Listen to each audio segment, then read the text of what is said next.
Ladies and gentlemen, is having or not having FEHB or your federal health insurance, is that a good idea during your career in retirement? We're going to dive into these things so you know how to get the most out of your federal health insurance. If you're new to the channel, welcome. My name is Dallin Hawes. So good to have you. Here we talk about how you can maximize your retirements every day, and we love it around here. So let's dive in. Your health insurance is one of your best benefits. So as a general rule, it's not a good idea not to have it. That's the general rule. We'll get into the not general rule in just a second, but it's a great program. The government, by the way, they subsidize 75%-ish of the premiums. So if you think you're paying a lot for it, they're paying probably about 3 times on your behalf than what you are paying. So they are subsidizing it heavily. And for you to replicate your same plan on your own, again, multiply what you're paying by 3, and that might be close to what they are paying. So it's a fantastic program, and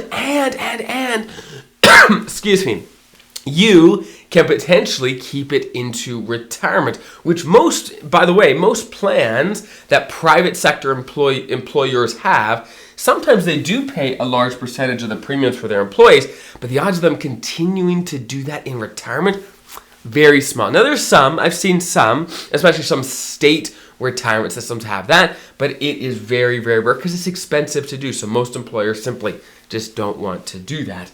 So here's the deal. Let me talk you through what you'd have to do to keep FEHB in retirement. Again, in retirement is a really crucial time to have it. So number one, you've got to be covered under FEHB for the 5 years before your retirement continuously.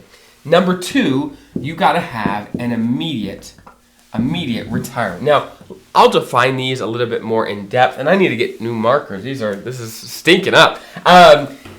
Let's talk about the 5-year rule requirement here for just 1 second. So, you got to be covered under FEHB for the 5 years before retirement. Now, there's a couple nuance here. What if you and your spouse are federal employees? Well, if that's the case, it doesn't matter which one of you is carrying it. If, let's say, your spouse has a self plus one plan that you're covered under, you're good. That still counts for your 5 years, or you're carrying the family plan, whatever it may be. As long as you're on an FEHB plan, whether your spouse or you're good to go. So that's number one.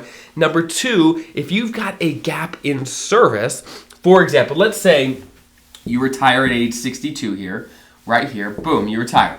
And let's say for 3 years before, you're a federal employee, and so you have your FEHB, you've got it, okay? But let's say you have a gap in service right here of, let's say, 5 years, and then for the last, 15 before that, you were, again, a federal employee. So you technically don't have the 5-year rules because you only worked 3 years before you retired. So are you good? Can you keep FEHB in retirement? And the short answer is, as long as for the 5 years you were a federal employee, that you had the opportunity to enroll and didn't, as long as you had FEHB, for example, in this situation, be for these 3 years, and then the 2 years back here where you were fed, then you are still good for the 5-year rule.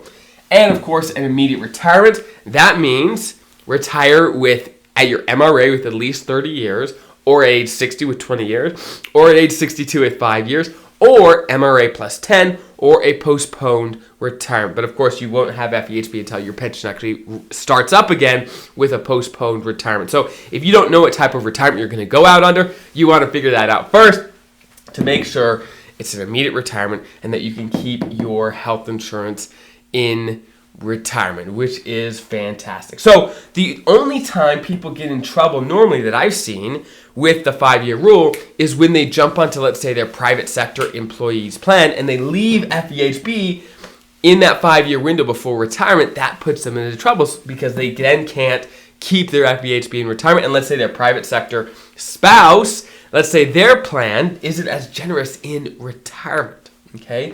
So long story short, while working, it's basically impossible to find a plan that's as good as FEHB, so that's a no-brainer. In retirement, however, you've got Medicare that kind of messes with this a little bit as well.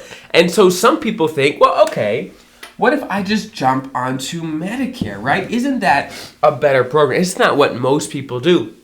And the short answer is the average American, yes, they jump on Medicare when they're 65 plus, but the average American does not have FEHB. However, if you are a federal employee, the average federal employee, at least certainly in my experience, keeps FEHB for their entire retirement. Because again, the government keeps paying their portion. You have open season every single year. If you want, you could change between the different FEHB plans.